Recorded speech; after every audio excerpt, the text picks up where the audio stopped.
आप देख रहे हैं हिमाचल दर्पण लाइव टीवी। मैं हूं अवधेश नेगी। देश में आए दिन सड़क दुर्घटना की खबर मिलती ही रहती है। औसतन एक दिन में न जाने कितने लोग अपनी जिंदगियों से हाथ धो बैठते हैं। देखा जाए तो कोई अपनी लापरवाही के कारण, जिसमें ओवरटेक जैसे मामले देखने को मिलते हैं, तो कहीं प्रशासन की कमियां भी नजर में आती है। देखा जाए तो देश के राष्ट्रीय राजमार्गों पर यह आम बात है, क्योंकि वहां रफ्तार इतनी तेज है कि जरा सा ध्यान आपका हटा या आपने लापरवाही की तो अंजाम मौत से पहले कुछ भी नहीं होता।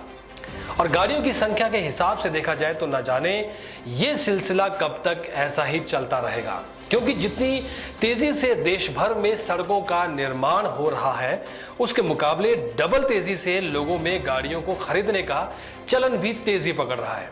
और इसी कारण जब सड़कों पे हादसे होते हैं तो कहते भी हैं कि होनी को कोई टाल नहीं सकता। 4-5 बार हादसे हो चुके हैं और बहुत से अनजान में भी है। जान में 4-5 हादसे तो देखे हुए हैं, एक आदमी मरता हुआ देखा हुआ है। ऐसा ही एक उदाहरण राजस्थान के देलवाड़ा में भी देखने को मिला।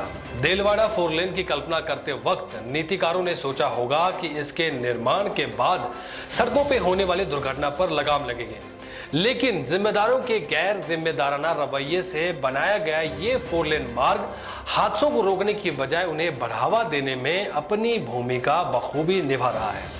इस राजमार्ग पर सड़क निर्माता कंपनी की लापरवाही देखते ही बनती है। यहां से गुजरने वाला हर यात्री हर समय सुरक्षित घर पहुंचने की प्रार्थना के साथ अपनी यात्रा मुकम्मल करता है। क्या है पूरा मामला, आइए देखते हैं राजस्थान के देलवाड़ा से शंभू की इस रिपोर्ट में। राजस्थान के देलवाड़ा में राष्ट्रीय राजमार्ग 8 पर उदयपुर से गोमती चौराहे के तकरीबन 100 किलोमीटर मार्ग पर 4 लेन निर्माण को 5 साल से ज्यादा समय हो गया है और तभी से इस मार्ग पर हादसों के थमने की उम्मीद भी बंधी है। लेकिन 4 लेन निर्माण कंपनी की लापरवाही अब तक कई लोगों की जान ले चुकी है।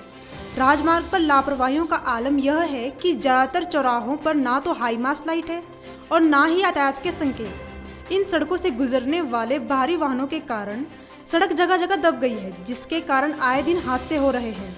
लेकिन सड़क निर्माता कंपनी ने सड़क की देखभाल और मरम्मत की जिम्मेदारी होने के बावजूद भी आंखों पर पट्टी बांधी हुई है। 4 लेन के किनारे पहाड़ों पर लटकती चट्टानें सड़क पर ना गिर जाए, यही डर गुजरते यात्रियों को सता रहा है। इस मार्ग पर गुजरने वाले वाहनों से यात्रियों को हादसे का इतना डर नहीं लगता जितना इस मार्ग की बदइंतजामी से लगता है। तो आपका नाम और परिचय बताइए और बताइए कि आपके इस जो नेगड़े चौराहे पे जो कट है, सड़क को लेकर क्या परेशानी हो रही है और क्या दिक्कत हो रही है लोगों को? नाम प्रवेश सिंह राठौड़ है, नेगड़िया गाँव का निवासी हूँ। नेगड़िया ये अपने चौराहे पे जो ये कट बना हुआ है, यहाँ पे रोड ऊबड़ खाबड़ ये सीढ़ी नुमा हो रहा है। कोई भी साधन निकलता है तो निकलने में परेशानी है और हादसा होने का अंदेशा है। कोई ध्यान ही नहीं देता है। पहले भी हो चुके हैं हादसे,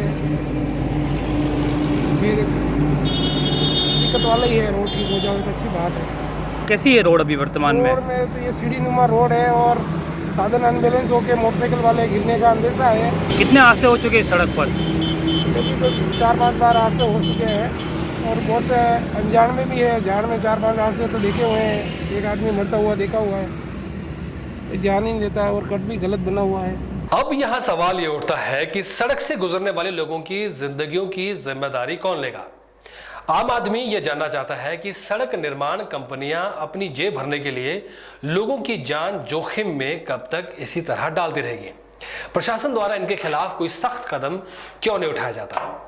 जब सड़क बनाने वाली कंपनी सड़क का निर्माण करती है तो उसमें सुरक्षा के इंतजाम भी करवाने चाहिए। साथ ही हम अपने दर्शकों से यह भी अपील करेंगे कि जब तक आप अपने घरों से निकलते हैं तो आप ये बात अपने जहन में जरूर बिठा लें कि आपका परिवार आपके घर वापस लौटने का इंतजार भी कर रहा है। इसलिए सावधानी से ही हमेशा वाहन चलाएं, सावधान रहें, सतर्क रहें। फिलहाल के लिए इतना ही। हिमाचल दर्पण लाइव टीवी में फिर मुलाकात होगी। हिमाचल दर्पण लाइव टीवी, जो बात करेगा आपके हक की।